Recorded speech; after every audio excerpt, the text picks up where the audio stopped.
Dear students, welcome back to my YouTube channel. इस video में हम 10th क्लास के इंग्लिश सब्जेक्ट के ब्रिज कोर्स के प्री टेस्ट को समझेंगे और उसको सॉल्व करने की कोशिश करेंगे।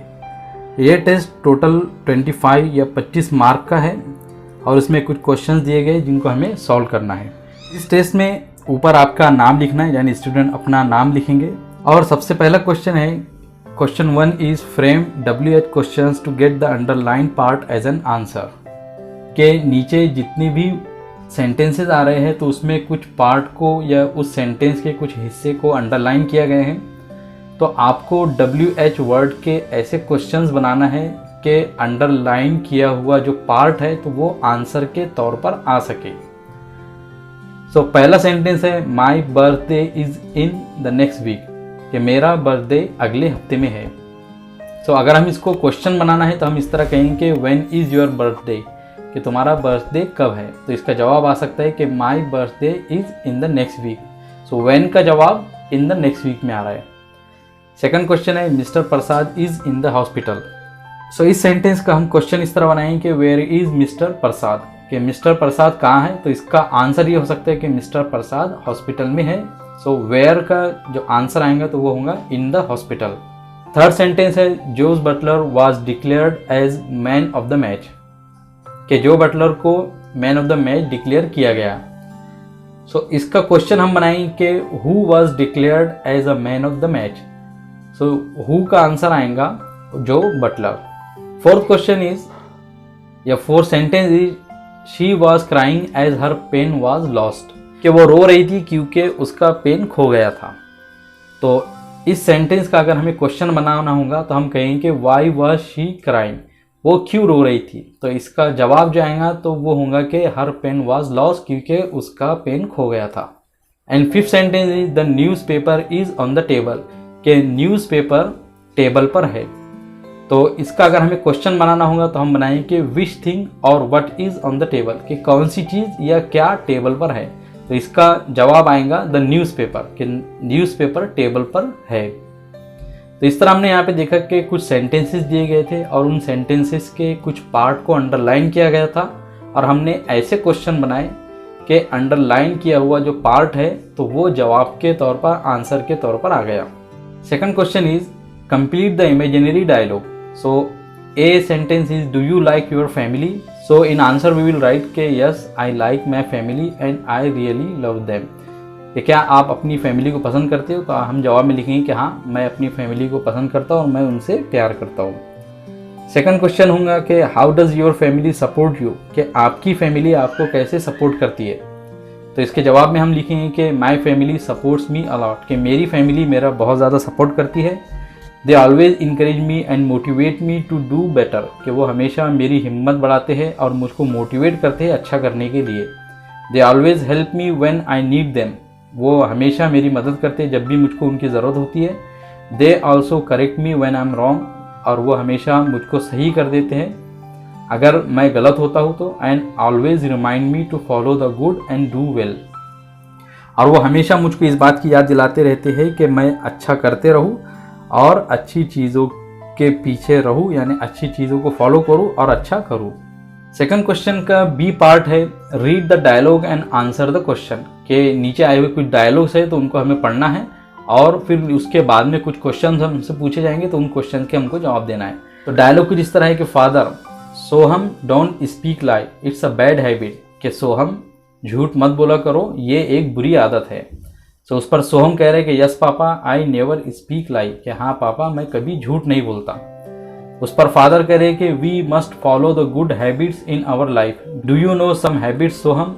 तो उस पर फादर कह रहे हैं कि हमेशा हमें अच्छी आदतों को फॉलो करना चाहिए अपनी ज़िंदगी में, क्या तुम्हें कुछ आदतों के बारे में मालूम है सोहम। तो उस पर सोहम कह रहे हैं कि yes, go to school in time, helping the needy people, speaking truth, taking bath every day etcetera are some good habits. इस पर सोहम कहते हैं कि हाँ, जैसे स्कूल टाइम पर जाना, ज़रूरतमंद लोगों की मदद करना, सच कहना, हर दिन नहाना, ये सब अच्छी आदतें हैं।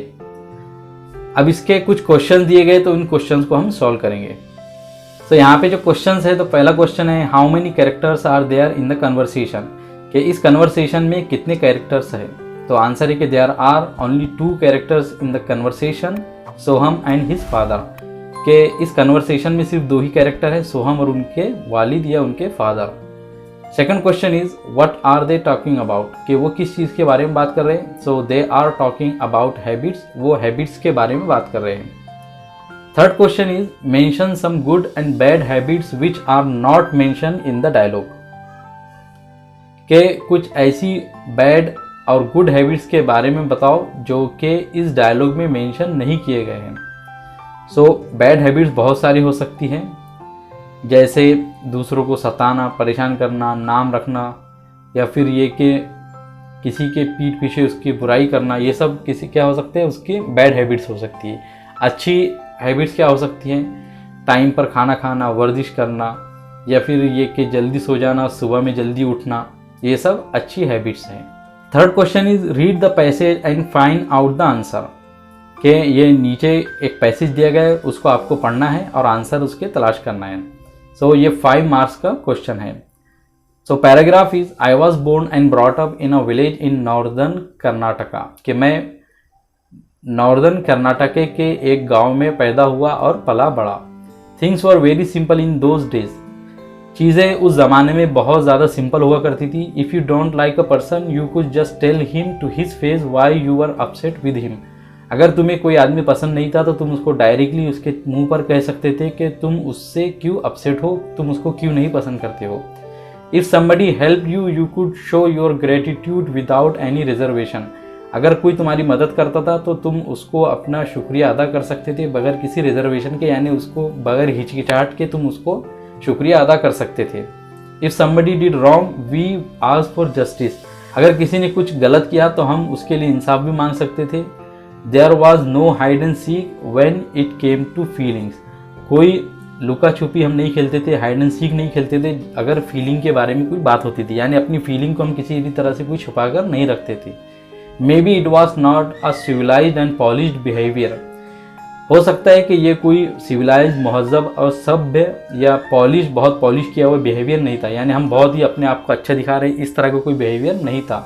But it was a definitely straight forward society and simple life, लेकिन यकीनी तौर पर डेफिनेटली ये एक स्ट्रेट फॉरवर्ड सोसाइटी थी और बहुत ही सिंपल लाइफ थी। अब हमको आगे क्वेश्चन सॉल्व करना है। तो क्वेश्चन ए है मैच द अपोजिट वर्ड्स, के इस सेंटेंस में आए हुए जो वर्ड्स है तो उसके अपोजिट वर्ड हमको लिखना है। तो कॉलम ए में कुछ वर्ड्स है और कॉलम बी में कुछ वर्ड्स है, तो दोनों के अपोजिट वर्ड हमको देखने का है। तो विलेज है, विलेज का अपोजिट वर्ड सिटी है, जस्टिस का इनजस्टिस है, अपसेट का हैप्पी है और सिंपल का डिफिकल्ट है। B question is find out at least 4 nouns from the passage, के इस पैसेज से एटलीस्ट आपको 4 नाउन तलाश करके लिखना है। सो आंसर में हम फर्स्ट लिखेंगे विलेज, सेकंड कर्नाटका, 3 डेज और 4th है फेस। वैसे बहुत सारे नाउन्स आए हुए हैं, आप जितने चाहे उतने लिख सकते हैं। सी है complete the word chain of verb, के यहाँ पे वर्ड चेन बनाना है हमको और वर्ब की ही वर्ब चेन बनाना है।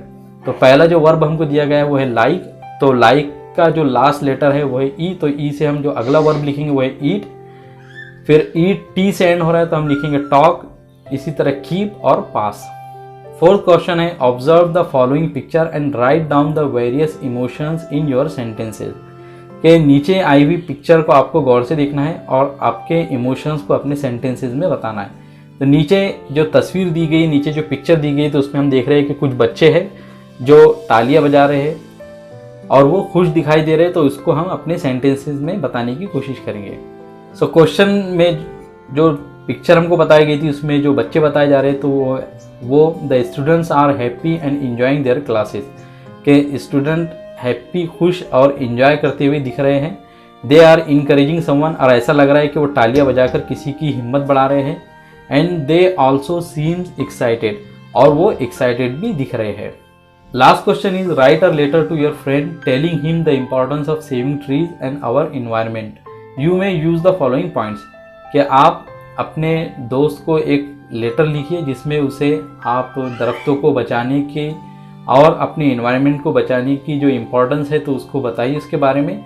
आप चाहे तो नीचे आए हुए जितने भी पॉइंट्स है तो उसका यूज़ कर सकते हैं। तो यहाँ पे हम एक इनफॉर्मल लेटर लिख रहे हैं, तो इसीलिए हम उसके राइट साइड में अपना एड्रेस यानी जो सेंडर है, जो खत को भेज रहा है, लेटर को जो भेज रहा है, तो उसका एड्रेस लिख रहे हैं और जिस डेट को भेजा जा रहा है तो उस डेट को मेंशन कर रहे हैं।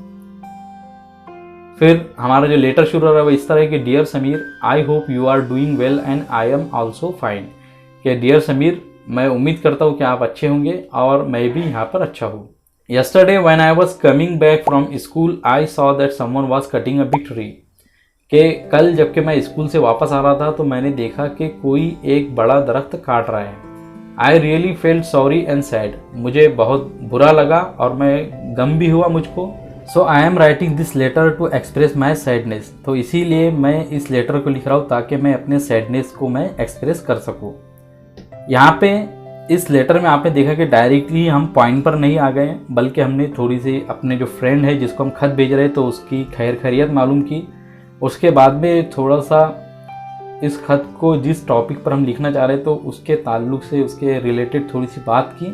फिर उसके बाद हम अपने मेन पॉइंट पर आएंगे। तो इसी तरह आपको करना होता है कि अगर आप कोई खत लिख रहे हैं, लेटर लिख रहे हैं, कोई आर्टिकल लिख रहे हैं तो डायरेक्टली मेन पॉइंट पर नहीं आना है, बल्कि धीरे धीरे अपने मेन पॉइंट पर आना है। तो उससे हमको ऐसा लगता है कि आर्टिकल बहुत अच्छा लिखा गया है और जो लेटर है तो वो भी ऐसा लगता है कि बहुत अच्छा लिखा गया है। अब यहाँ से हम अपना मेन पॉइंट शुरू कर रहे हैं कि trees are an essential part of our environment. कि ट्रीज हमारे इन्वायरमेंट का एक बहुत ही इसेंशियल, बहुत ही अहम हिस्सा होते हैं। दे प्रोवाइड अस ऑक्सीजन, वो हमें ऑक्सीजन प्रोवाइड करते हैं। And not just oxygen but woods, leaves and fruits and vegetables to us. और सिर्फ ऑक्सीजन ही नहीं बल्कि लकड़ियाँ, पत्ते, फ्रूट्स और वेजिटेबल्स भी हमको वो प्रोवाइड करते हैं। They are home to many animals and birds, वो बहुत से परिंदों और जानवरों के घर होते हैं। If we really care for our environment we must protect the trees. अगर हम सही में अपने इन्वायरमेंट की केयर करते हैं, उसकी देखभाल करना चाहते हैं, उसके बारे में फिक्र करते हैं तो हमें ट्रीज़ की हिफाजत करनी चाहिए। And each family should have a tree और they must plant a tree. और हर फैमिली के पास एक अपना खुद का दरख्त होना चाहिए, ट्री होना चाहिए।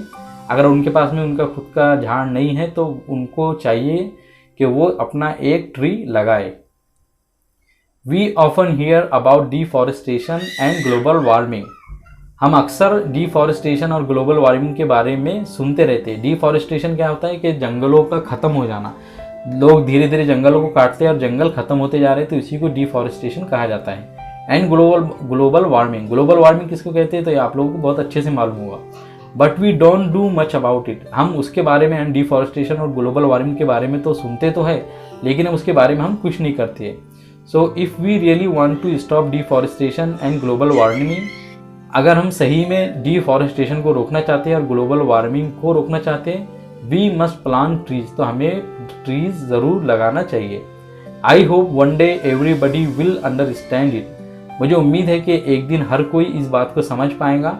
And our collective efforts will save our earth, our home. और मैं उम्मीद करता हूँ कि हमारी कलेक्टिव एफर्ट्स यानी हम सब की मिली जुली जो कोशिश होंगी तो वो इस ज़मीन को बचा पाएंगी और जो कि हमारा घर है।